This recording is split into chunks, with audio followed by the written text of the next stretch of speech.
الحمد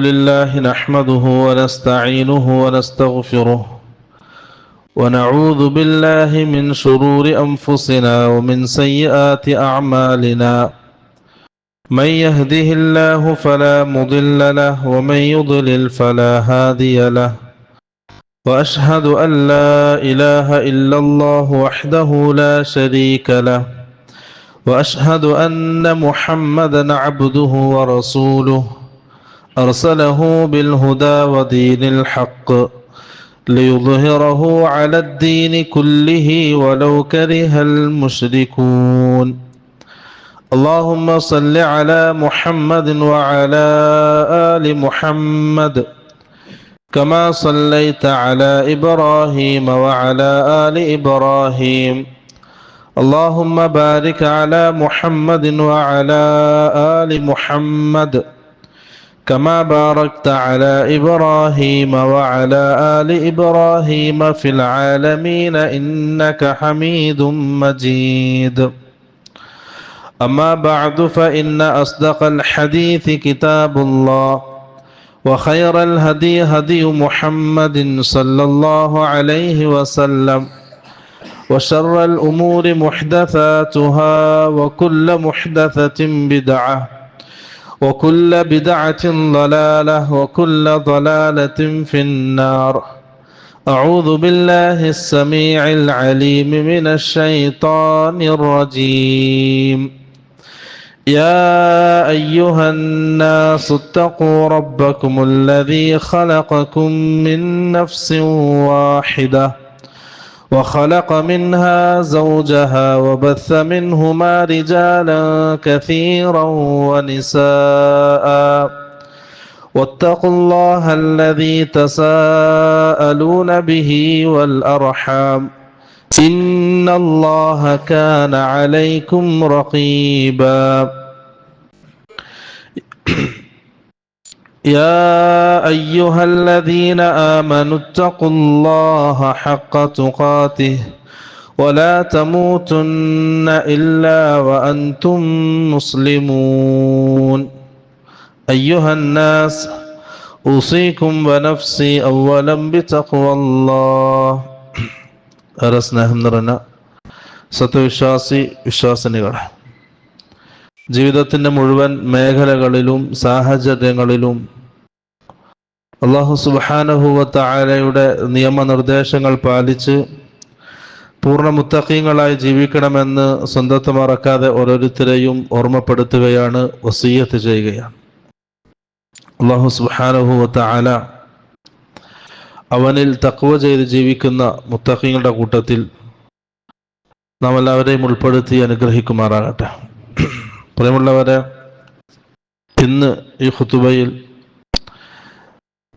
5 വക്ത് നിസ്കാരത്തെ സംബന്ധിച്ച് 2-3 കാര്യങ്ങൾ ശ്രദ്ധയിൽപ്പെടുത്താണ്. നമ്മൾ ചെറുപ്പത്തിലെ പഠിച്ചതാണ്, നിർവഹിക്കുന്നതാണ്. അതിലുപരി ഇസ്ലാം 5 വക്ത് നിസ്കാരത്തിന് നൽകിയ സ്ഥാനം എന്താണെന്നൊന്ന് അറിയണം.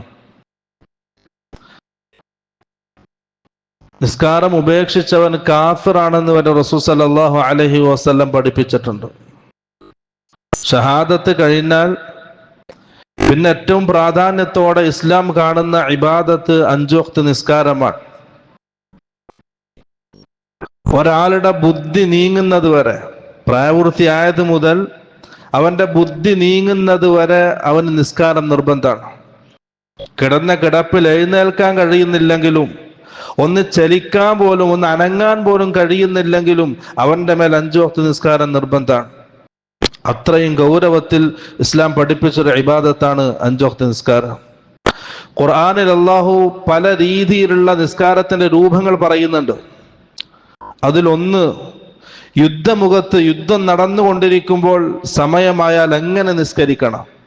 റസൂൽ സല്ലല്ലാഹു അലൈഹി വസല്ലമ സഹാബാക്കളെ പഠിപ്പിച്ച ദീർഘമായ 4-5 ഹദീസുകളുണ്ട്. യുദ്ധമുഖത്ത് എങ്ങനെയായിരിക്കണം ഒരു മുഅ്മിൻ നിസ്കരിക്കേണ്ടത്. ശത്രുവിനെ പേടിച്ച് പിന്തിരിഞ്ഞോടുന്ന സമയത്ത്, ആ ഓട്ടത്തിനിടയിൽ, ഒരു അഭയം തേടിക്കൊണ്ടുള്ള ഓട്ടത്തിനിടയിൽ 5 വക്ത് നിസ്കാരം എങ്ങനെ നിർവഹിക്കണമെന്ന് ഖുർആൻ ഹദീസും പഠിപ്പിക്കുന്നുണ്ട്. അപ്പൊ ഈ ഹദീസുകളൊക്കെ കാണുമ്പോഴൊക്കെ നമുക്ക് ബോധ്യമാകും അഞ്ചു വക്ത് നിസ്കാരത്തിന്റെ പ്രാധാന്യം എന്തെന്നുള്ളത്. അതിലൊന്നാമത്തെ കാര്യം,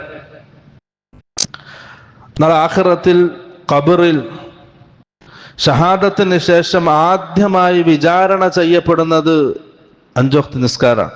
റസൂൽ സല്ലല്ലാഹു അലൈഹി വസല്ലം പറഞ്ഞു, അവ്വലു മാ യുഹാസബു അലൈഹിൽ അബ്ദു യൗമൽ ഖിയാമത്തി അസ്സലാഹ്.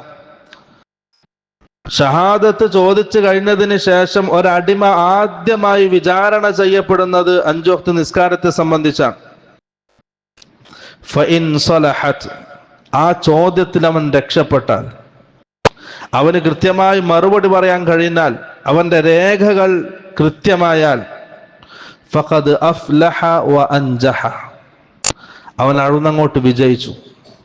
ഇനി അങ്ങോട്ട് സന്തോഷത്തിന്റെ സമയമാണ്, ഇനി അങ്ങോട്ട് സന്തോഷത്തിന്റെ ദിവസങ്ങളാണ്. ഖദ് അഫ്ലഹ വ അൻജഹ, അഫ്ലഹ അവൻ വിജയിച്ചു, അൻജഹ അവൻ രക്ഷപ്പെട്ടു. രണ്ടർത്ഥാണ്. അഫ്ലഹ വിജയിക്കുക, ആ പരീക്ഷണത്തിൽ അവൻ വിജയിച്ചു. വ അൻജഹ നരകശിക്ഷയിൽ നിന്നും ഖബർ ശിക്ഷയിൽ നിന്നും അവൻ രക്ഷപ്പെട്ടു. ഇനി വ ഇൻ ഫസദത്, ആ അഞ്ചു വക്ത് നിസ്കാരത്തിനെ സംബന്ധിച്ചുള്ള ചോദ്യത്തിൽ അവൻ പരാജയപ്പെട്ടാൽ, ആ ഹിസാബിൽ അവന് കൃത്യമായ മറുപടി അവന്റെ രേഖയിൽ കാണാൻ കഴിഞ്ഞിട്ടില്ലെങ്കിൽ, റസൂൽ സല്ലല്ലാഹു അലൈഹി വസല്ലം പറഞ്ഞു, ഫഖദ് ഖാബ വ ഖസിറ, ഖാബ നശിച്ചു, വ ഖസിറ നഷ്ടവാളിയായി, വളരെ വലിയ ഖേദമുള്ളവൻ, നഷ്ടപ്പെട്ടു. അവന് വലിയ അവസരമാണ് അള്ളാഹു നൽകിയത്, ആ അവസരം നഷ്ടപ്പെടുത്തി തുലച്ചു കളഞ്ഞവൻ. ഇനിയൊരു മടക്കമില്ലാത്ത ആ യാത്ര കഴിഞ്ഞു, അവസരം നഷ്ടപ്പെട്ടു, അവൻ ആ ജീവിതത്തിൽ പരാജയപ്പെട്ടു. ഇതാണ് അഞ്ചു വക്ത് നിസ്കാരത്തിന്റെ ഒന്നാമത്തെ കാര്യം. ഈ ഹദീസിനെ വിശദീകരിച്ചുകൊണ്ട് ഇബ്നുൽ ഖയ്യിം റഹിമഹുല്ലാ അദ്ദേഹം വിശദീകരിച്ചു, എല്ലാ അമലുകളും സ്വീകരിക്കുന്നത് അഞ്ചു വക്ത് നിസ്കാരത്തിന്റെ മാനദണ്ഡമാക്കിയിട്ടാണ്. നമ്മുടെ മറ്റുള്ള ഇബാദാത്തുകൾ, ഷഹാദത്തിന് ശേഷം നമ്മൾ എന്ത് ഇബാദത്തുകൾ ചെയ്താലും ആ ഇബാദത്ത് അല്ലാഹു സ്വീകരിക്കുന്നത് നമ്മുടെ നിസ്കാരത്തെ പരിഗണിച്ചിട്ടായിരിക്കും. ഫലാ യഖ്ബലുല്ലാഹു മിൻ താരികിഹാ സൗമൻ വലാ ഹജ്ജൻ വലാ സദഖ, ആ നിസ്കാരം ഉപേക്ഷിക്കുന്നവൻ, അല്ലെങ്കിൽ അതിനെ കൃത്യസമയത്ത് നിർവഹിക്കാത്തവൻ, അവന്റെ ഹജ്ജും നോമ്പും സകാത്തും അല്ലാഹു സുബ്ഹാനഹു വ തആല സ്വീകരിക്കുകയില്ല. വലാ ശൈഅൻ മിനൽ അഅമാൽ, അവന്റെ ഒരു അമലും അല്ലാഹു സ്വീകരിക്കുകയില്ല. എൻ്റെ പ്രിയമുള്ളവരെ, നമ്മൾ എത്ര തിരക്കിലാണെങ്കിലും, എത്ര വലിയ ജോലിയിലാണെങ്കിലും, ജോലി തിരക്കിലാണെങ്കിലും, അഞ്ചു വക്ത് നിസ്കാരം അത് കൃത്യനിഷ്ഠയോടെ നിർവഹിക്കൽ ഒരു മുഅ്മിനിന്റെ ബാധ്യതയാണ്. അവന്റെ ജീവിത വിജയത്തിന്റെ മാനദണ്ഡമാണത്. ആഖിറത്തിലുള്ള ഹിസാബിന്റെ തുടക്കം അവിടെയാണ്. അവിടെ പരാജയപ്പെട്ടാൽ പ്രിയമുള്ളവർ അങ്ങോട്ട് പരാജയമാണ്, അവിടെ വിജയിച്ചാൽ അങ്ങോട്ട് സന്തോഷമാണ്. അതുകൊണ്ട് നമ്മൾ എത്ര തിരക്കിലാണെങ്കിലും, ഏത് സാഹചര്യത്തിലാണെങ്കിലും അഞ്ചു വക്ത് നിസ്കാരം അത് കൃത്യനിഷ്ഠയോടെ പുലർത്താൻ നമ്മൾ ശ്രദ്ധിക്കുക. നമ്മുടെ മക്കളെ, നമ്മുടെ കുടുംബത്തെ നാം പഠിപ്പിക്കുക, ശീലിപ്പിക്കുക. ഔൻ ബിൻ അബ്ദുല്ലാ റഹിമഹുല്ലാ അദ്ദേഹം പറയാണ്, ഇന്നൽ അബ്ദ ഇദാ ദഖല ഖബ്റഹു, ഒരടിമ അവന്റെ ഖബറിലേക്ക് പ്രവേശിച്ചു, സുഇല അൻ സലാത്തിഹി അവ്വല ശൈഇൻ യുസ്അലു അൻഹു, ആ ഖബറിൽ ആദ്യമായിട്ട് അവനോട് ചോദിക്കുന്നത് നിസ്കാരത്തെ സംബന്ധിച്ചാണ്, ഇബാദത്തുകളുടെ വിഷയത്തിൽ. അഖീദ ആദ്യം ചോദിക്കും, അമലുകളെ ചോദിക്കുന്ന വിഷയത്തിൽ ആദ്യം അവനോട് ഖബറിൽ ചോദിക്കപ്പെടുന്നത് നിസ്കാരത്തെ സംബന്ധിച്ചാണ്. ഫഇൻ ജാസത് ലഹു നളറ ഫീമാ സിവാ ദാലിക്, ആ നിസ്കാരത്തിലുള്ള ചോദ്യം, ആ കടമ്പ അവൻ വിട്ടുകടന്നാൽ, അതിലവൻ വിജയിച്ച് മുന്നോട്ട് കടന്നാൽ മറ്റുള്ള ഇബാദത്തുകളെ സംബന്ധിച്ച് ചോദിക്കും, അതിലേക്ക് നോക്കുക തന്നെ ചെയ്യും. ഇനി ഫഇല്ലം തുജാവിസ്, നിസ്കാരത്തെ സംബന്ധിച്ചുള്ള ചോദ്യത്തിൽ അവൻ വിട്ടുകിടക്കാൻ അവന് സാധിച്ചില്ലെങ്കിൽ, അവിടെ പരാജയപ്പെട്ടിട്ടുണ്ടെങ്കിൽ, ഫലം യുള്ളർ ഇലാ മാ സിവാ, മറ്റൊരു അമലും അവിടെ പരിഗണിക്കുകയില്ല. അതുകൊണ്ട് പ്രിയമുള്ളവരെ, നമ്മൾ എന്ത് ചെയ്താലും, എത്ര തിരക്കിലാണെങ്കിലും, ഏത് സാഹചര്യത്തിലും, ഏത് ജോലി സ്ഥലത്താണെങ്കിലും നമ്മുടെ അഞ്ചു വക്ത് നിസ്കാരം അത് കൃത്യനിഷ്ഠതയോടെ പാലിക്കുക, അതിൽ സൂക്ഷിക്കുക. രണ്ടാമത്തെ കാര്യം, നമ്മുടെ നിസ്കാരം നമുക്കതൊരു ആനന്ദമാകണം. നമ്മൾ നിസ്കരിക്കുന്നുണ്ടാവും, പക്ഷെ അത് ആസ്വദിക്കാൻ കഴിയാത്തവരാണ് നമ്മൾ പലരും. നിസ്കാരം അത് ആസ്വദിക്കാൻ കഴിയണം, അത് ആനന്ദമാക്കണം. റസൂൽ സല്ലല്ലാഹു അലൈഹി വസല്ലം പറഞ്ഞു, ജുഇലത് ഖുർറത്തു ഐനി ഫിസ്സലാ, എനിക്ക് നിസ്കാരത്തിൽ വലിയ ആനന്ദം കിട്ടുമായിരുന്നു, ഒരു സന്തോഷം, എന്തോ ഒരു വലിയ കാര്യം ചെയ്തു തീർത്തൊരു തൃപ്തി, ഒരു സമാധാനം. അത് നിസ്കാരത്തിലൂടെ നമുക്ക് കിട്ടേണ്ടതാണ്. റസൂൽ സല്ലല്ലാഹു അലൈഹി വസല്ലം പറഞ്ഞു, ഇന്നൽ മുഅ്മിന ഇദാ കാന ഫിസ്സലാത്തി, ഒരു മുഅ്മിൻ അവൻ നിസ്കാരത്തിൽ നിന്നാൽ, നമ്മൾ നിസ്കരിക്കാൻ വേണ്ടി വുളു ചെയ്ത് കൈകെട്ടി നിൽക്കാൻ, ആ നിൽക്കുന്നത് യുനാജി റബ്ബഹു, നമ്മുടെ റബ്ബിന്റെ മുമ്പിലാണ്. യുനാജി റബ്ബഹു, നമ്മുടെ റബ്ബിനോട് സംസാരിക്കാൻ. ഒന്ന് ആലോചിച്ച് നോക്കി ആ രംഗം, ആ ഒരു അവസ്ഥ, ആ ഒരു ബോധം നമ്മുടെ മനസ്സിലുണ്ടെങ്കിൽ ആ നിസ്കാരം നമുക്ക് ആനന്ദമാക്കാൻ കഴിയൂ, അതിലൊരു ആനന്ദം കണ്ടെത്താൻ കഴിയൂ. നമ്മൾ നിസ്കരിക്കാൻ നിൽക്കുക നമ്മുടെ റബ്ബിന്റെ മുമ്പിൽ സംസാരിച്ചുകൊണ്ടാണ്. റസൂൽ സല്ലല്ലാഹു അലൈഹി വസല്ലം പറഞ്ഞു, ഖുദ്സിയ ഹദീസാൻ, ഖസ്സംതു സ്വലാത ബൈനി വബൈന അബ്ദി നിസ്ഫൈൻ. അല്ലാഹു പറയാണ്, ഞാൻ ഫാത്തിഹയെ, സൂറത്തുൽ ഫാത്തിഹയെ രണ്ടായി വീതം വെച്ചു, ഒന്ന് എനിക്കും മറ്റേ പകുതി എൻ്റെ അടിമക്കുമുള്ളതാണ്. എന്നിട്ട് റസൂൽ പറയാൻ, അല്ലാഹു പറയും, നമ്മൾ സൂറത്തുൽ ഫാത്തിഹ ഓതാണ് നിസ്കാരത്തിൽ, അൽഹംദുലില്ലാഹി റബ്ബിൽ ആലമീൻ. അപ്പൊ അള്ളാഹു മറുപടി പറയും, ഹമിദനി റബ്ബി, ഹമിദനി അബ്ദി, എൻ്റെ അടിമ എന്നെ സ്തുതിച്ചിരിക്കുന്നു. അപ്പൊ നമ്മൾ അടുത്ത വാക്ക് അർ റഹ്മാനിർ റഹീം, മജ്ജദനി അബ്ദി, എൻ്റെ അടിമ എന്നെ പുകഴ്ത്തിയിരിക്കുന്നു. അടുത്ത വാക്ക് മാലികി യൗമിദ്ദീൻ, അസ്ന അലൈഹി അബ്ദി, എൻ്റെ അടിമ എന്നെ പുകഴ്ത്തിയിരിക്കുന്നു. അല്ലാഹു പറയും അടുത്ത ആയത്ത്, ഇയ്യാക നഅ്ബുദു വ ഇയ്യാക നസ്തഈൻ ഹാദാ ബൈന അഹ്ദി വ ബൈന അബ്ദി, ഇത് ഞാനും എൻ്റെ അടിമയും തമ്മിലുള്ള കരാറാണ്. അല്ലാഹു മറുപടി പറയുന്നു സൂറത്തുൽ ഫാത്തിഹ. നമ്മൾ നിസ്കാരത്തിൽ ഓതുമ്പം ആ അർത്ഥം ചിന്തിച്ച് ഓതുന്നവന് നിസ്കാരം ആനന്ദകരമാക്കാൻ കഴിയും. സൂറത്തുൽ ഫാത്തിഹയുടെ അർത്ഥം, ചെറിയ ചെറിയ നിസ്കാരത്തിൽ ഓതുന്ന സൂറത്തുകളുടെ അർത്ഥം, അതിൽ ഓരോ റുക്നുകളിലെയും റുക്കൂവിലെയും സുജൂദിലെയും ഇഅ്തിദാലിലെയും ആ ദുആഇന്റെയും അദ്കാറുകളെയും അർത്ഥം അറിഞ്ഞ് ചെല്ലുന്ന ഒരാള് ആ നിസ്കാരം ആനന്ദകരമാക്കാൻ അവന് കഴിയും. ഇല്ലേ? കഴിയില്ല. ഇല്ലെങ്കിൽ അതൊരു വെറുതെ തലകുത്തി മറിയുന്ന ഒരു കാര്യം മാത്രമായിട്ട് അവശേഷിക്കും. അതാണ് നമ്മുടെ ജീവിതത്തിൽ ഇപ്പോൾ സംഭവിച്ചുകൊണ്ടിരിക്കുന്നത്. നിസ്കാരത്തിലെ ഫാത്തിഹയുടെ അർത്ഥം അറിയില്ല, ചെറിയ ചെറിയ സൂറത്തുകളുടെ അർത്ഥം അറിയില്ല, അതിൽ പറയുന്ന ദിക്റുകളുടെ അർത്ഥം അറിയില്ല. എവിടുന്ന് ചെറുപ്പത്തിലെ 5-ാം വയസ്സിൽ കാണാപ്പാടാൻ പഠിച്ചത് ഇപ്പോഴും ചൊല്ലിക്കൊണ്ടിരിക്കുന്നു, എന്താണ് ഈ പറയുന്നതെന്ന് പോലും തിരിയാത്തൊരവസ്ഥയിൽ നമ്മൾ എത്തിയിട്ടുണ്ടെങ്കിൽ പ്രിയമുള്ളവരെ, അത് വലിയ ഖേദകരമാണ്. നമ്മൾ തന്നെ പിന്നോട്ട് പോയതാണ്. നമ്മൾ മുന്നോട്ട് വരാതെ അല്ലാഹു നന്നാക്കൂല. നമ്മൾ മുന്നോട്ട് വരണം, പഠിക്കണം, മനസ്സിലാക്കണം. നമ്മളന്ന് 5-ാം വയസ്സിൽ പഠിച്ച ആ ദിക്ർ, ആ ദുആ, അതിന്നും ചൊല്ലിക്കൊണ്ടിരിക്കുന്നു. ചിലപ്പോൾ അത് പല വ്യത്യാസ രൂപത്തിൽ, പല രൂപത്തിൽ അത് പോയിട്ടുണ്ടാവും. അറബിയാണ്, അറബി വാക്കുകളാണ്. നമ്മൾ ചെല്ലുന്നത് വേറെ, ശരിക്കും കിതാബിലും ഹദീസിലുള്ള ദിക്റുകൾ വേറെ ഏതെങ്കിലും ആയിരിക്കും. ആ രീതിയിൽ പഠിച്ചു വെച്ചിട്ടുണ്ടാവും. അത് പ്രിയമുള്ളവരെ, നിസ്കാരത്തിന്റെ ദിക്റുകൾ, നിസ്കാരത്തിന്റെ രൂപം, അതൊക്കെ ഒന്ന് ശരിയായ രീതിയിൽ പഠിച്ച് മനസ്സിലാക്കി ആനന്ദം കിട്ടുന്ന, ഒരു സന്തോഷം കിട്ടുന്ന രീതിയിൽ നിസ്കരിക്കാൻ നമ്മളെ കൊണ്ട് കഴിയണം പ്രിയപ്പെട്ടവർ. ഇല്ലെങ്കിൽ നഷ്ടമാണ്.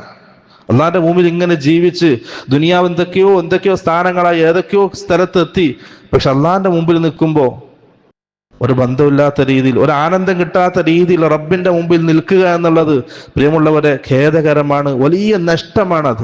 ആ നഷ്ടം ബോധ്യപ്പെടുന്നത് മരണത്തിന് ശേഷം. ദുനിയാവിൽ ആ നഷ്ടം ബോധ്യപ്പെടൂല. അതുകൊണ്ട് പ്രിയമുള്ളവരെ, ഒന്ന് മാറി ചിന്തിക്കുക, പഠിക്കുക. ഖുർആനിലൂടെയും ഹദീസിലൂടെയും നിസ്കാരത്തെ പഠിക്കുക. വളരെ ശ്രദ്ധാപൂർവം ആനന്ദം കിട്ടുന്ന രീതിയിൽ, സന്തോഷം കിട്ടുന്ന രീതിയിൽ ആ നിസ്കാരം നിർവഹിക്കാൻ നാം ശീലിക്കുക. നമ്മുടെ മക്കളെയും കുടുംബങ്ങളെയും നാം പഠിപ്പിക്കുക. മറ്റൊരു ഹദീസ്, അബ്ദുല്ലാഹ് ബിൻ മുബാറക് റഹിമഹുല്ലാഹ് പറയാൻ, സഅൽതു സുഫിയാൻ അസ്സൗരി അനിർ റജുലി യുസല്ലി, ഞാൻ സുഫിയാൻ അസ്സൗരി റഹിമഹുല്ലയോട് ചോദിച്ചു, ഒരാൾ നിസ്കരിക്കുമ്പോൾ ആ നിസ്കാരത്തിൽ അവൻ എന്താണ് കരുതേണ്ടത്, അവന്റെ മനസ്സിൽ എന്താണ് വേണ്ടത്? അദ്ദേഹം മറുപടി പറഞ്ഞു, ഫഅന്നഹു യുനാജി റബ്ബഹു, അവനവന്റെ റബ്ബിന്റെ മുമ്പിൽ നിൽക്കുകയാണെന്നുള്ള ബോധം എനിക്ക് വേണം. പിന്നെ ഉള്ള എപ്പെങ്കിലും നമുക്ക് അങ്ങനത്തെ ഒരു ബോധം ഉണ്ടായിട്ടുണ്ടോ? ഞാൻ എൻ്റെ റബ്ബിന്റെ മുമ്പിൽ നിൽക്കാൻ, എൻ്റെ മുമ്പിൽ എൻ്റെ റബ്ബുണ്ട്, ഞാൻ പറയുന്നതിന് അല്ലാഹു മറുപടി പറയുന്നുണ്ട്, എന്നെ സൂക്ഷിച്ച് നിരീക്ഷിച്ചുകൊണ്ടിരിക്കുന്നു, എന്നെ കണ്ടുകൊണ്ടിരിക്കുന്നു എന്നൊരു ബോധം ഒരാൾക്കുണ്ടായാൽ അവന്റെ നിസ്കാരം എത്രയോ മാറിയിരിക്കും. നമ്മളിപ്പം നിസ്കരിക്കുന്നതിനേക്കാൾ ആനന്ദകരമാക്കാൻ നമുക്ക് കഴിയും. നമ്മുടെ നിസ്കാരം കൺകുളിർമയായിരിക്കും. നമ്മൾ ഇഷ്ടപ്പെടുന്ന ഒരാളോട് സംസാരിക്കാൻ, നമ്മൾ ഇഷ്ടപ്പെടുന്ന ഒരാളോട് സമയം ചെലവഴിക്കാൻ അത് നമുക്ക് ആനന്ദമേകുന്നുണ്ടെങ്കിൽ, നമ്മുടെ മനസ്സിന് സന്തോഷവും സമാധാനവും നൽകുന്നുണ്ടെങ്കിൽ, പ്രിയമുള്ളവരെ, നിസ്കാരത്തിൽ നമുക്ക് ലഭിക്കുന്നില്ലെങ്കിൽ നാമും നമ്മുടെ റബ്ബും എത്ര അകലത്തിലാണ്. റബ്ബും നമ്മളുമായുള്ള ബന്ധം എത്രയോ വിദൂരത്തിലാണ്. അത് അടുപ്പിക്കണം. നമുക്ക് റബ്ബുമായിട്ടുള്ളൊരു ബന്ധം വേണം. പ്രിയമുള്ളവരെ, ആലോചിക്കുക. തിരുത്താൻ അല്ലാഹു സുബ്ഹാനഹു വ തആല അവസരങ്ങൾ നൽകിയിട്ടുണ്ട്. അൽ മുസ്ലിം ഇബ്നു യസാർ റഹിമഹുല്ലാഹ് അദ്ദേഹം പറയാൻ, മാ തലദ്ദൽ മുതദല്ലിറൂന ബിമിസ്ലിൽ ഖൽവതി അസ്സലാ. ഒരാൾക്ക് ആനന്ദം കിട്ടാൻ, ഒരു മുഅ്മിന് അവന്റെ ജീവിതത്തിൽ, അവന്റെ ഹൃദയത്തിന് ഏറ്റവും കൂടുതൽ ആനന്ദം ലഭിക്കുന്നത് നിസ്കാരത്തിലാണ്. ഒരു മുസ്ലിമായ ഒരു അടിമക്ക് അവൻ ആനന്ദം ലഭിക്കുന്നത്, അവന്റെ ഹൃദയത്തിന് സമാധാനവും സന്തോഷവും ലഭിക്കുന്നത് അത് നിസ്കാരത്തിലാണ്. നമുക്കത് കിട്ടൂല, കാരണം നമുക്കത് അറിയില്ല. നിസ്കാരത്തിന്റെ സ്ഥാനം നമുക്കറിയില്ല. കാരണം ആ അടിമ നിൽക്കുന്നത് റബ്ബിന്റെ മുമ്പിലാണ്. ആ റബ്ബിനോട് എന്ത് വേണമെങ്കിലും ചോദിക്കാം. ആ റബ്ബ് എന്തും തരുമെന്ന് വാഗ്ദാനം ചെയ്തിട്ടുണ്ട്. എല്ലാത്തിനെയും അടക്കി ഭരിക്കുന്ന റബ്ബ് നമ്മുടെ മുമ്പിലുണ്ട്. ആ റബ്ബിന്റെ മുമ്പിലാണ് നമ്മൾ നിൽക്കുന്നത്. ആ റബ്ബിനാണ് നമ്മൾ പുകഴ്ത്തുന്നതും ഹംദ് പറയുന്നതും സ്തുതിക്കുന്നതും. ആ ഒരു അടിമക്ക് കിട്ടുന്ന ആനന്ദം, പ്രിയമുള്ളവരെ, മറ്റൊരാൾക്കും ലഭിക്കൂല. ഔൻ ഇബ്നു അബ്ദുല്ലാഹ് റഹിമഹുല്ലാഹ് അദ്ദേഹം പറയാൻ, ഇജ്അലു ഹവായിജകും അല്ലതി തഹുമ്മുകും ഫിസ്സലാ.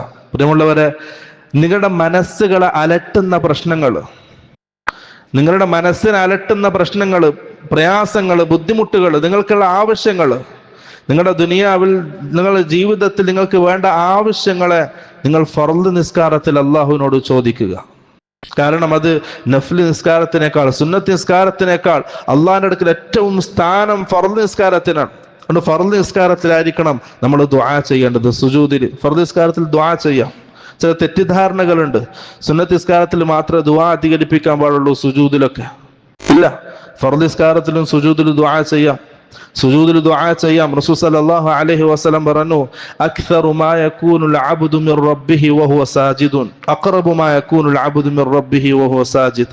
ഒരടിമ സുജൂദിലാകുന്ന സമയത്താണ് അല്ലാഹുവിനോട് ഏറ്റവും അടുക്കുന്നത്. ഒരടിമയും അല്ലാഹുവും ഏറ്റവും അടുക്കുന്നത് സുജൂദിലാണ്. റസൂൽ സല്ലല്ലാഹു അലൈഹി വസല്ലം പറഞ്ഞു, ഫഅക്സിറു ഫീഹി അദ്ദുആ. അതുകൊണ്ട് സുജൂദിൽ നിങ്ങൾ ദുആ അധികരിപ്പിക്കുക. അല്ലാഹുവിനോട് ചോദിക്കുക. ആ സമയത്ത് അള്ളാഹുവിനോട് ചോദിക്കുക. സഹാബാക്കൾ ചോദിച്ചു, അല്ലാഹുവിന്റെ റസൂലെ, നമ്മൾ എന്തും ചോദിക്കട്ടെ. റസൂൽ സല്ലല്ലാഹു അലൈഹി വസല്ലം എന്തും ചോദിച്ചോ. ഇഖ്താർ, നിങ്ങൾക്ക് ഇഷ്ടമുള്ള കാര്യം, ദുഉ മാ അഹബ്ബ്, നിങ്ങൾക്ക് ഇഷ്ടമുള്ള കാര്യം നിങ്ങൾ അള്ളാഹുവിനോട് ചോദിച്ചോ. സുജൂദിൽ കിട്ടും, അതിന് മറുപടി അള്ളാഹു നൽകും. അതുകൊണ്ട് നിസ്കാരത്തിൽ നമ്മുടെ ആവശ്യങ്ങൾ, നമ്മുടെ മനസ്സിന് പ്രയാസം ഉണ്ടാകുന്ന, കുടുംബത്തിൽ പ്രയാസം ഉണ്ടാകുന്ന കാര്യങ്ങൾ, നമ്മൾക്ക് വേണ്ട ആവശ്യങ്ങൾ, അത് ചോദിക്കേണ്ടത് ഫർള് നിസ്കാരത്തിലാക്കണം. അതിന്റെ സുജൂദിലായിരിക്കണം. അല്ലെങ്കിൽ അത്തഹിയ്യാത്തിന്റെ അവസാനം റസൂൽ സല്ലല്ലാഹു അലൈഹി വസല്ലം തശഹുദിന്റെയും സ്വലാത്തിന്റെയും ശേഷം നിങ്ങൾക്ക് ഇഷ്ടമുള്ളത് ദുആ ചെയ്യാൻ റസൂൽ സല്ലല്ലാഹു അലൈഹി വസല്ലം പഠിപ്പിച്ചു. ആ ദുആ ചെയ്യാം. ഇനി അറബിയിൽ ദുആ ചെയ്യാൻ അറിയാത്തവർ അവന്റെ ഭാഷയിൽ ദുആ ചെയ്യാവുന്നതാണ് നിസ്കാരത്തിൽ, ഫർളിലും സുന്നത്തിലും. അതുകൊണ്ട് പ്രിയമുള്ളവരെ, നമ്മുടെ ആവശ്യങ്ങൾ അള്ളാഹുവിനോട് ചോദിക്കുക. ആ ചോദ്യത്തിലാണ് എൻ്റെ റബ്ബന്റെ മുമ്പിലുണ്ട്, എന്നെ കാണുന്നുണ്ട്, ഞാനും റബ്ബും സംസാരിച്ചുകൊണ്ടിരിക്കാൻ, ആ ഒരു ബോധത്തിലും ആ ഒരു ലക്ഷ്യത്തിലുമാണ് നമ്മുടെ ചോദ്യമെങ്കിൽ ആ ദുആക്ക് അള്ളാഹിന്റെ അടുക്കൽ ഉത്തരവുണ്ട്. ആ നിസ്കാരം നമുക്ക് എന്തോരം സന്തോഷം നൽകും, ആനന്ദം നൽകും. പിന്നെ അതുകൊണ്ട് ആ രീതിയിലായിരിക്കണം നമ്മുടെ നിസ്കാരത്തെ സമീപിക്കേണ്ടത്. നമ്മുടെ ആനന്ദം നിസ്കാരത്തിലായിരിക്കണം. നമുക്ക് സന്തോഷം സമാധാനം ലഭിക്കുന്നത് നിസ്കാരത്തിലായിരിക്കണം. ഏതുപോലെ റസൂൽ സല്ലല്ലാഹു അലൈഹി വസല്ലമക്ക് നിസ്കാരം സന്തോഷവും ആനന്ദവുമായതുപോലെ. ഇതാണ് രണ്ടാമത്തെ കാര്യം. മൂന്നാമത്തത്, അഞ്ചോക്തി നിസ്കാരത്തിന്റെ വിഷയത്തിലുള്ള മടിയും അലസതയും, അല്ലെങ്കിൽ ശ്രദ്ധ കുറവ്, അശ്രദ്ധ, അത് കാപട്യത്തിന്റെ അടയാളമാണ്, നിഫാഖിന്റെ അടയാളമാണ്. അല്ലാഹു സുബ്ഹാനഹു വ തആല മുനാഫിഖുകളെ സംബന്ധിച്ച് പറയുമ്പോൾ ഖുർആനിൽ പറഞ്ഞ ഒരു ആയത്താണ്. അവിടെ പറയും, ഇന്നൽ മുനാഫിഖീന യുഖാദിഊന അല്ലാഹ വഹുവ ഖാദിഉഹും വഇദാ ഖാമു ഇലസ്സലാത്തി ഖാമു കുസാല യുറാഊന അന്നാസ വലാ യദ്കുറൂന അല്ലാഹ ഇല്ലാ ഖലീല. നിസ്കാരത്തിലുള്ള അശ്രദ്ധ, മടി, അലസത, അത് നിഫാഖിന്റെ അടയാളമാണ്, കാപട്യത്തിന്റെ അടയാളമാണ്. ഇന്നൽ മുനാഫിഖീന യുഖാദിഊന അല്ലാഹ വഹുവ ഖാദിഉഹും. മുനാഫിഖുകൾ വിചാരിക്കും നമ്മൾ അള്ളാഹുവിനെ പറ്റിക്കാണ്, അള്ളാഹിന്റെ റസൂലിനെ വഞ്ചിക്കാണ്, പറ്റിക്കാണ്. നമ്മുടെ കാപട്യം ആരും തിരിച്ചറിയുന്നില്ല, ആരും അറിയുന്നില്ല എന്നവർ വിചാരിക്കും. പക്ഷെ അവർ സ്വന്തത്തെയാണ് വഞ്ചിക്കുന്നത്. അവർ അള്ളാഹിനെ പറ്റിക്കുന്നില്ല, അവർ റസൂലിനെ പറ്റിക്കുന്നില്ല. അള്ളാഹു അറിയുന്നുണ്ട്, അള്ളാഹു റസൂലിനെ അറിയിച്ചു കൊടുത്തിട്ടുണ്ട്. വഹുവ യുഖാദിഉഹും, അവർ പക്ഷെ സ്വന്തത്തെയാണ് വഞ്ചിക്കുന്നത്. പക്ഷെ വഇദാ ഖാമു ഇലസ്സലാത്തി, അവർ നിസ്കരിക്കാൻ നിന്നാൽ, ഖാമു കുസാല, മടിയന്മാരായിട്ടാണ് നിൽക്കുന്നത്. യുറാഊനന്നാസ, അവർ വന്ന് നിൽക്കുന്നത് തന്നെ മടിയോടുകൂടിയാണ്, അലസതയോടുകൂടിയാണ്. ഇനി പള്ളിയിൽ വന്ന് നിൽക്കുന്നുണ്ടെങ്കിൽ യുറാഊനന്നാസ, അത് ജനങ്ങളെ കാണിക്കാൻ വേണ്ടിയിട്ടാണ്. മറ്റുള്ളവർ എന്ത് പറയും, എൻ്റെ കൂട്ടുകാർ എന്ത് പറയും, മറ്റുള്ളവർ എന്ത് പറയും എന്ന ഭയത്താൽ അവരെ കാണിക്കാൻ വേണ്ടിയിട്ടാണ് വന്ന് നിൽക്കുന്നത്. വലാ യദ്കുറൂനല്ലാഹ ഇല്ലാ ഖലീല, ഇനി നിസ്കാരം ആരംഭിച്ചാൽ തന്നെ അതിൽ അള്ളാഹുവിനെ അവർ അധികം ഓർക്കുകയില്ല, അതിൽ ഖുശൂ ഉണ്ടാവൂല. അള്ളാഹിന്റെ വെറുതെ ഒരു കാട്ടിക്കൂട്ടൽ മാത്രമായിരിക്കും അവരുടെ നിസ്കാരങ്ങൾ. ഈ ആയത്തിനെ വിശദീകരിച്ചുകൊണ്ട് അബ്ദുല്ലാഹ് ബിൻ അബ്ബാസ് റളിയല്ലാഹു അൻഹു വിശദീകരിച്ചു, വലാകിൻ, ഒരാള് നിസ്കരിക്കാൻ നിൽക്കുമ്പോൾ, നിസ്കരിക്കാൻ വേണ്ടി വന്നാൽ ഒരിക്കലും മടിയോടുകൂടി അലസതയോടുകൂടി നിസ്കാരത്തിൽ വരരുത്. അത് മുനാഫിക്കിന്റെ അടയാളാണ്. മറിച്ച് ത്വലാഖത്തുൽ വജ്ഹ്, നല്ല മുഖപ്രസന്നതയോടുകൂടി വരണം, നല്ല സന്തോഷത്തോടുകൂടി വരണം. അതിന് അശദ്ദർ റഗ്ബ, നല്ല താല്പര്യത്തോടുകൂടി സന്തോഷത്തോടുകൂടിയാണ് അവൻ അള്ളാഹുവിന്റെ മുമ്പിലേക്ക് വരേണ്ടത്. കാരണം ഫഇന്നഹു യുനാജി റബ്ബഹു, അവൻ നിസ്കാരത്തിലേക്ക് വരുന്നത് അള്ളാഹുമായിട്ട് സംവദിക്കാനാണ്, അള്ളാഹുമായിട്ട് സംസാരിക്കാനാണ്. വഇന്നല്ലാഹ അമാമഹു, കാരണം അള്ളാഹു അവന്റെ മുമ്പിലുണ്ട്. യഗ്ഫിറു ലഹു, അള്ളാഹു അവന്റെ നിസ്കാരത്തിൽ മാപ്പാക്കി കൊടുക്കും. വയുജീബുഹു ഇദാ ദഅാഹു, ആ നിസ്കാരത്തിൽ അവൻ ദുആ ചെയ്താൽ അള്ളാഹു അവന് മറുപടി കൊടുക്കും. സുമ്മ യത്ലു ഇബ്നു അബ്ബാസ്, ഈ ഹദീസ് പറഞ്ഞിട്ട് അബ്ദുല്ലാഹ് ഇബ്നു അബ്ബാസ് റളിയല്ലാഹു അൻഹു ഈ ആയത്ത് ഓതി, വഇദാ ഖാമു ഇലസ്സലാത്തി ഖാമു കുസാല, അവർ നിസ്കരിക്കാൻ വേണ്ടി നിന്നാൽ അവർ മടിയന്മാരായിട്ടാണ് നിൽക്കുന്നത്. അതുകൊണ്ട് പ്രിയമുള്ളവരെ, നല്ല ശ്രദ്ധയോടുകൂടി വേണം നിസ്കരിക്കാൻ. റസൂൽ സല്ലല്ലാഹു അലൈഹി വസല്ലം പറഞ്ഞു, മൻ അഹ്സന സലാത്ത ഹൈതു യറാഹു നാസ്, ജനങ്ങളൊക്കെ കാണുമ്പോൾ, മറ്റുള്ളവർ കാണുന്നെന്ന് ബോധ്യപ്പെട്ടാൽ ഒരാൾ നിസ്കാരത്തെ ഭംഗിയാക്കുന്നു. പള്ളിയിൽ മറ്റുള്ള ആൾക്കാരുണ്ട്, അവരൊക്കെ ശ്രദ്ധിക്കുന്നു എന്ന് കാണുമ്പോൾ ഒരാൾ നിസ്കാരത്തെ ഭംഗിയാക്കുന്നു. ആരും അവനെ കാണാത്ത സമയത്ത് അവൻ നിസ്കാരം പെട്ടെന്ന് നിസ്കരിക്കുന്നു. ആരെങ്കിലും കാണുമ്പോൾ നോക്കി നിൽക്കുന്ന സമയത്തുള്ള ശ്രദ്ധയൊന്നും ഒറ്റക്കുണ്ടാകുമ്പോഴുള്ള നിസ്കാരത്തിലില്ല, ശ്രദ്ധിക്കുന്നില്ല, എല്ലാം പെട്ടെന്നാക്കുന്നു. ഫതിൽക ഇസ്തിഹാനത്തുൻ, റസൂൽ സല്ലല്ലാഹു അലൈഹി വസല്ലം പറഞ്ഞു, ഫതിൽക ഇസ്തിഹാനത്തുൻ, അത് അപമാനിക്കലാണ്. ആരെ? ഫഇന്നഹു ഇസ്തഹാന റബ്ബൽ ആലമീൻ, അവൻ അള്ളാഹുവിനാണ് പരിഹസിച്ചത്, അള്ളാഹുവിനാണ് അപമാനിച്ചത്. കാരണം അവൻ നിൽക്കുന്ന നിസ്കാരത്തിൽ അള്ളാഹിന്റെ മുമ്പിലാണ്. ജനങ്ങൾ കാണുമ്പോൾ ആ നിസ്കാരത്തെ അവൻ ഭംഗിയാക്കുന്നു. പക്ഷെ ആരും കാണാത്തപ്പോൾ, ഒറ്റക്കാകുമ്പോൾ ആ നിസ്കാരത്തെ പെട്ടെന്ന് അങ്ങ് തീർക്കുന്നു. കാരണം അവൻ അവിടെ നിന്ദിച്ചത്, അവൻ പരിഹസിച്ചത് അള്ളാഹു സുബ്ഹാനഹു വ തആലയാണ്. അതുകൊണ്ട് പ്രിയമുള്ളവരെ, നമ്മുടെ നിസ്കാരത്തെ നമ്മൾ ഭംഗിയാക്കണം. അള്ളാഹിന്റെ മുമ്പിലാണ് നിൽക്കുന്നത് എന്നുള്ള ബോധത്തോടുകൂടി നല്ല രീതിയിൽ നിസ്കരിക്കാൻ നാം ശ്രദ്ധിക്കണം. ഒരു ഹദീസ് റസൂൽ സല്ലല്ലാഹു അലൈഹി വസല്ലം പറഞ്ഞു, തിൽക സ്വലാത്തുൽ മുനാഫിഖ്, അത് മുനാഫിഖിന്റെ നിസ്കാരമാണ്. 3 പ്രാവശ്യം അള്ളാഹുവിന്റെ റസൂൽ അത് ആവർത്തിച്ചു, അത് മുനാഫിഖിന്റെ നിസ്കാരമാണ്. സഹാബാക്കൾ ചോദിച്ചു, അള്ളാഹുവിന്റെ റസൂൽ ഏതാണ് നിസ്കാരം? അപ്പൊ പറഞ്ഞു, റസൂൽ സല്ലല്ലാഹു അലൈഹി വസല്ലം പറഞ്ഞു, അവൻ ഇങ്ങനെ ഇരിക്കും, വെറുതെ സമയം പാഴാക്കും. എന്നിട്ട് അവൻ നിസ്കാരത്തിന്റെ അവസാന സമയം അവൻ പെട്ടെന്ന് വരും. എന്നിട്ട് ധൃതിയിൽ കോഴി ധാന്യമണികൾ കൊത്തിയെടുക്കുന്നത് പോലെ അത്രയും പെട്ടെന്ന് നിസ്കരിക്കും. കോഴി അല്ലെങ്കിൽ കാക്ക, അത് ധാന്യമണികൾ കൊത്തുന്നത് വളരെ സ്പീഡിലാണ്, സാവധാനം കൊത്തൂല. അതേപോലെ റുകൂഇലും സുജൂദിലും ധൃതി പിടിച്ചവൻ പെട്ടെന്ന് നിസ്കരിക്കും. റസൂൽ സല്ലല്ലാഹു അലൈഹി വസല്ലം പറഞ്ഞു, ഫതിൽക സ്വലാത്തുൽ മുനാഫിഖ്, അത് മുനാഫിഖിന്റെ നിസ്കാരമാണ്.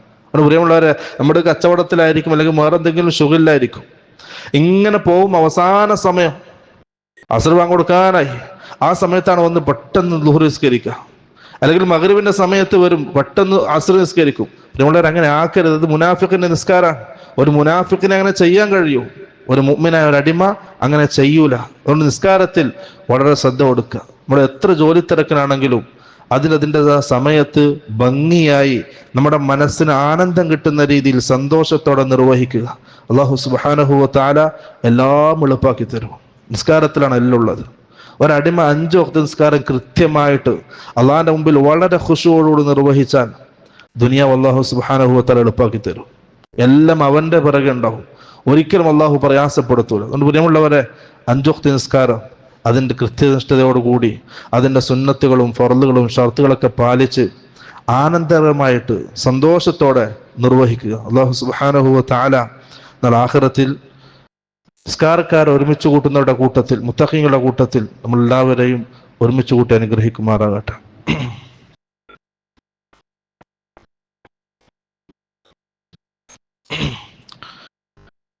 അൽഹംദുലില്ലാഹ് നഹ്മദുഹു വനസ്തഈനുഹു വനസ്തഗ്ഫിറുഹു വനഊദു ബില്ലാഹി മിൻ ശുറൂരി അൻഫുസിനാ വമിൻ സയ്യിആതി അഅ്മാലിനാ. ഒരിക്കൽ കൂടി അല്ലാഹു സുബ്ഹാനഹു വ തആലയുടെ നിയമനിർദ്ദേശങ്ങൾ പാലിച്ച് പൂർണ്ണ മുത്തഖീങ്ങളായി ജീവിക്കണമെന്ന് സ്വന്തത്തെ മറക്കാതെ ഓരോരുത്തരെയും ഓർമ്മപ്പെടുത്തുകയാണ്, വസിയ്യത്ത് ചെയ്യുകയാണ്. പ്രിയമുള്ളവരെ, നിസ്കാരത്തെ സംബന്ധിച്ചാണ് സൂചിപ്പിച്ചത്. 2 ഹദീസുകൾ കൂടി സൂചിപ്പിക്കാം. റസൂൽ സല്ലല്ലാഹു അലൈഹി വസല്ലം പറഞ്ഞു, മൻ ഹാഫദ അലൈഹ, ആരാണ് 5 വക്ത് നിസ്കാരത്തെ ശ്രദ്ധിക്കുന്നത്, നിർവഹിക്കാന്നല്ല റസൂൽ പറഞ്ഞത്. മൻ ഹാഫദ അലൈഹ, അതിനെ ശ്രദ്ധിച്ച് കൃത്യനിഷ്ഠതയോടെ ചെയ്യുന്ന ഒരാള്, കാനത് ലഹു നൂറൻ വബുർഹാനൻ വനജാതൻ ഫിൽ യൗമിൽ ഖിയാമ, നാളെ ആഖിറത്തിൽ ആ നിസ്കാരം അവനൊരു പ്രകാശമാണ്. അവന്റെ ചുറ്റും ആ പ്രകാശമായിട്ട് ആ നിസ്കാരം ഉണ്ടാവും. വബുർഹാനൻ, അള്ളാഹുവിന്റെ മുമ്പിൽ ഏൽപ്പിക്കാൻ പറ്റിയൊരു അമലായിട്ട് അത് ബാക്കിയാവും. വനജാതൻ, നാളെ ആഖിറത്തിൽ അവനൊരു വിജയമായിരിക്കും ആ നിസ്കാരം. ഇനി വമല്ലം യുഹാഫിദ്, ആ നിസ്കാരത്തെ ആരെങ്കിലും ശ്രദ്ധിച്ചിട്ടില്ലെങ്കിൽ, നിർവഹിച്ചിട്ടില്ല എന്നല്ല, വമല്ലം യുഹാഫിദ്, ആരെങ്കിലും അതിനെ ശ്രദ്ധിച്ചിട്ടില്ലെങ്കിൽ, കൃത്യനിഷ്ഠമായിട്ട് അത് നിർവഹിച്ചിട്ടില്ലെങ്കിൽ, ഏതെങ്കിലും സമയത്ത് പോയിട്ട് തലകുത്തി മറിയലല്ല, കൃത്യമായിട്ട് അതിനെ നിർവഹിച്ചിട്ടില്ലെങ്കിൽ ആ നാളെ ആഖിറത്തിൽ അവനത് പ്രകാശമായിട്ട് വരൂല. അള്ളാഹുവിന്റെ അടുക്കൽ ഏൽപ്പിക്കാനായ ഒരു അമലായിട്ട് അത് ബാക്കിയാകൂല. അതേപോലെ തന്നെ അതൊരു രക്ഷയായിട്ട് ആ നിസ്കാരം അവന്റെ അടുക്കലേക്ക് വരൂല. ഫഇന്നഹു യുഹ്ശറു യൗമൽ ഖിയാമ, പിന്നെ റസൂൽ സല്ലല്ലാഹു അലൈഹി വസല്ലം പറഞ്ഞു, നാളെ ആഖിറത്തിൽ ആ അടിമ, നിസ്കാരത്തിൽ ശ്രദ്ധ കാണിക്കാത്ത അടിമ ആഖിറത്തിൽ മഅ ഫിർഔന വഹാമാന വഖാറൂൻ, അവൻ നാളെ ആഖിറത്തിൽ ഒരുമിച്ച് കൂട്ടപ്പെടുന്നത് ഫിർഔന്റെ കൂടെ ആയിരിക്കും, ഹാമാന്റെ കൂടെ ആയിരിക്കും, ഖാറൂന്റെ കൂടെ ആയിരിക്കും, ഉബയ്യ് ബിൻ ഖലഫിന്റെ കൂടെ ആയിരിക്കും നാളെ ആഖിറത്തിൽ ഖിയാമത്ത് നാൾ ഉണ്ടാവുക. റസൂലും സഹാബകളെയും കാണാൻ കഴിയില്ല, മുഅ്മിനീങ്ങളെ കാണാൻ കഴിയില്ല. നിസ്കാരത്തിൽ ശ്രദ്ധ കാണിക്കാത്ത ആൾക്കാർ, അവൻ ഫിർഔന്റെ കൂടെയാണ് ആഖിറത്തിൽ ഉണ്ടാവുക. മഹ്ശറിൽ ഹാമാന്റെയും ഹാറൂന്റെയും കൂടെയാണ് മഹ്ശറിൽ ഉണ്ടാവുക. അതുകൊണ്ട് പ്രിയമുള്ളവരെ, നിസ്കാരത്തിൽ ശ്രദ്ധ കൊടുക്കുക. ഒരു കാരണത്താലും അതിന് വീഴ്ചകൾ സംഭവിക്കാതെ നല്ല രീതിയിൽ അതിനെ സൂക്ഷ്മതയോടെ നിസ്കരിച്ച് നല്ല നിസ്കാരക്കാരാവുക. അല്ലാഹു സുബ്ഹാനഹു വ തആല നല്ല തൗഫീഖ് നൽകാൻ അനുഗ്രഹിക്കുമാറാകട്ടെ. നമ്മുടെ ജീവിതത്തിൽ വന്ന സകല പാപങ്ങളും ഉടമസ്ഥനായ റബ്ബ് വിട്ടുകൊടുത്ത് മാപ്പാക്കി തരുമാറാകട്ടെ. എല്ലാവിധ പ്രയാസങ്ങളിൽ നിന്നും ബുദ്ധിമുട്ടുകളിൽ നിന്നും അല്ലാഹു സുബ്ഹാനഹു വ തആല ഒരു പരിഹാരം നൽകി അനുഗ്രഹിക്കുമാറാകട്ടെ. അല്ലാഹുമ്മഗ്ഫിർ ലിൽ മുഅ്മിനീന വൽ മുഅ്മിനാത്ത്, അല്ലാഹുമ്മ അഇസ്സൽ ഇസ്ലാമ വൽ മുസ്ലിമീൻ വഅദില്ല അശ്ശിർക വൽ മുശ്രിക്കീൻ, اللهم يا مقلب القلوب ثبت قلوبنا على دينك، اللهم حاسبنا حسابا يسيرا، اللهم رب زدنا علما نافعا وعملا متقبلا ورزقا حلالا طيبا، اللهم اغفر لنا ولوالدينا يا غافر المذنبين. وأقول قولي هذا واستغفر الله لي ولكم ولجميع المؤمنين والمؤمنات فاستغفروه إنه هو الغفور الرحيم.